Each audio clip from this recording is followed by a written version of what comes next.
मैंने नहीं कहा, वो सामने वाले पप्पू बोल रहे थे। सारी दुनिया से पप्पू कहती है। उसे किसी बढ़िया से हॉस्पिटल में ट्रीटमेंट की आवश्यकता है। इस जन्म में कभी भी वो प्रधानमंत्री नहीं बन सकता। वो हर समय ही शालीनता तो उस खानदान में है नहीं। किसी की माँ को गाली देना, उल्टा सीधा बोलना, बकवास करना, पार्लियामेंट को बाधित करना, नहीं चलने देना, झूठ बोलना सरासर, तो ये तो बहुत गलत है। तो इसलिए लोग, अब सत्ता में 58 साल का हो गया फिर भी पप्पू है, फिर भी युवा नेता है। फिर युवा नेता कैसे होते होंगे जब 58-60 साल का लड़का युवा है, तो युवा क्या होंगे? मतलब युवाओं के साथ भी अन्याय कर रहा है, युवाओं की जवानी छीनना चाहता है, तो उसके बारे में कुछ कहना ठीक नहीं। वोट चोरी का भी उन्होंने सवाल वोट चोरी हुई है महाराष्ट्र की विधानसभा में, ऐसा भी राहुल गांधी ने प्रेस कॉन्फ्रेंस कर। अगर हम वोट चोरी करते तो उमर अब्दुल्ला जम्मू कश्मीर के मुख्यमंत्री न होते। अगर हम वोट चोरी करते तो ममता बनर्जी मुख्यमंत्री नहीं होती। अगर हम वोट चोरी करते तो केरल में इनकी सरकार नहीं होती। ये तो अभी जो उपराष्ट्रपति का चुनाव हुआ, अच्छा हुआ, बैलेट से हुआ, और इतने वोट मिल गए कि उनके यहाँ के भी 25-30 वोट मिल गए। और अगर यही वोट मशीन से पड़ता तो फिर ये चोर चोर कहते। चोर खुद हैं। सारे के सारे वोट मिले थे सरदार पटेल को, और नेहरू ने चोरी की, वो बन गए प्रधानमंत्री। उसको तो एक वोट नहीं मिला था।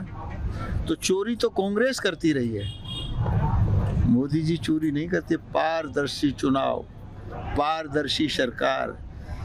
और जब इनकी सरकार थी तो सारे मंत्री तिहाड़ जेल में थे।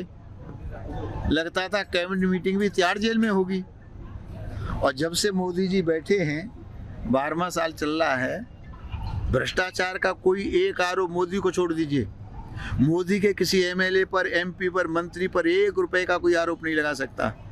इतनी पारदर्शी सरकार मोदी जी चला रहे हैं। उनका धन्यवाद करना चाहिए, साधुवाद करना चाहिए, वंदन करना चाहिए, अभिनंदन करना चाहिए।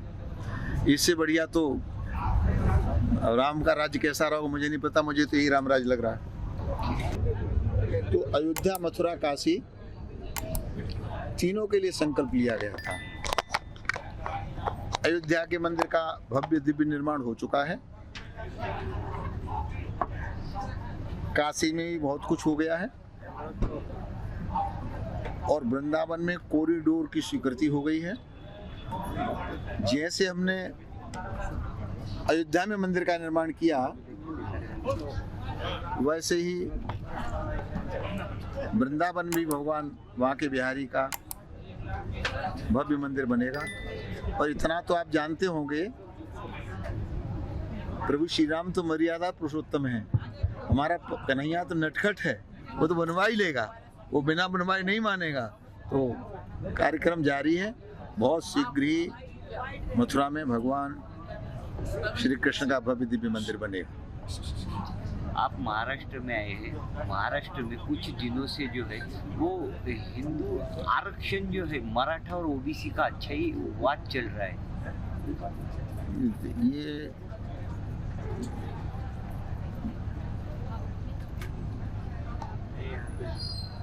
प्रदेश और केंद्र सरकार, ये नीतिगत निर्णय होते हैं। इसमें मेरे कहने का कोई अर्थ नहीं है। जो आवाज़ जनता की उठती है उसमें प्रदेश और केंद्र सरकार विचार करती है। अभी तो इतना आरक्षण हो गया है कि आगे और आरक्षण को कैसे बढ़ाया जाए तो कुछ कहा नहीं जा सकता, पर ये नीतिगत निर्णय है। इसमें मेरा कुछ कहना, मैं संवैधानिक पद पर बैठा हूँ, मैं कोई बात ऐसी कह दूँ जो विधि सम्मत न हो तो ठीक नहीं है, इसलिए उस संदर्भ में कुछ नहीं कहना चाहूँगा। भाषण में आपने राहुल गांधी जी का पप्पू नाम से उल्लेख किया है। मैंने नहीं कहा, वो सामने वाले पप्पू बोल रहे थे। सारी दुनिया से पप्पू कहती है। उसे किसी बढ़िया से हॉस्पिटल में ट्रीटमेंट की आवश्यकता है। इस जन्म में कभी भी वो प्रधानमंत्री नहीं बन सकता। वो हर समय ही शालीनता तो उस खानदान में है नहीं। किसी की माँ को गाली देना, उल्टा सीधा बोलना, बकवास करना, पार्लियामेंट को बाधित करना, नहीं चलने देना, झूठ बोलना सरासर, तो ये तो बहुत गलत है। तो इसलिए लोग, अब सत्ता में 58 साल का हो गया फिर भी पप्पू है, फिर युवा नेता है। फिर युवा नेता कैसे होते होंगे जब 58-60 साल का लड़का युवा है, तो फिर युवा क्या होंगे?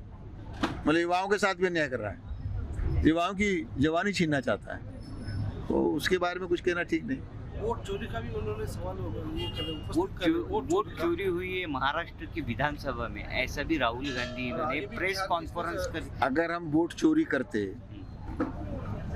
तो उमर अब्दुल्ला जम्मू कश्मीर के मुख्यमंत्री न होते। अगर हम वोट चोरी करते तो ममता बनर्जी मुख्यमंत्री नहीं होती। अगर हम वोट चोरी करते तो केरल में इनकी सरकार नहीं होती।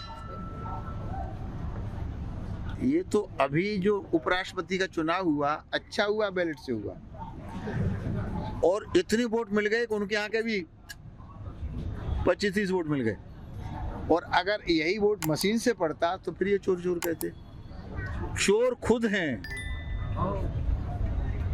सारे के सारे वोट मिले थे सरदार पटेल को, और नेहरू ने चोरी की,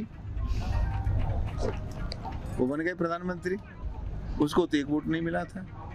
तो चोरी तो कांग्रेस करती रही है, मोदी जी चोरी नहीं करते। पारदर्शी चुनाव, पारदर्शी सरकार।